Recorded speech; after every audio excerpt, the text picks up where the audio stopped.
नमस्कार, प्रणाम दोस्तों। मैं आज एक पंडित गाली गीत लेके आई हूँ। आप लोग को अच्छा लगे तो लाइक एवं सब्सक्राइब शेयर जरूर करें और कमेंट में ज़रूर बताएं कि हमारा गीत आपको कैसा लगा।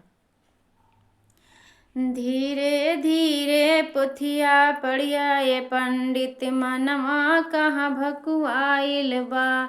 धीरे धीरे पोथिया पढ़िया ये पंडित मनवा कहाँ भकुआइल बा। कुर्ता पहिरला धोतिया पहिरला टोपिया कहवा भुलाइल बा। कुर्ता पहिरला टोपिया पहिरला धोतिया कहवा भुलाइल बा। धीरे धीरे पोथिया पढ़िया ये पंडित मनवा काहे भकुआइल बा। काजर लगवला बिंदी लगवला चश्मा कहवा भुलाइल बा।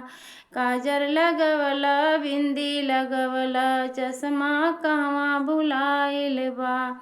धीरे धीरे पोथिया पढ़िया ये पंडित मनवा काहे भकुआइल बा।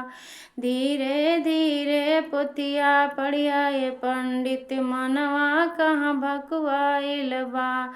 रुपया न पैबा पैसा न पैबा गदहा तो के दियाइल बा। रुपया न पैबा पैसा न पैबा गदहा तो के दियाइल बा।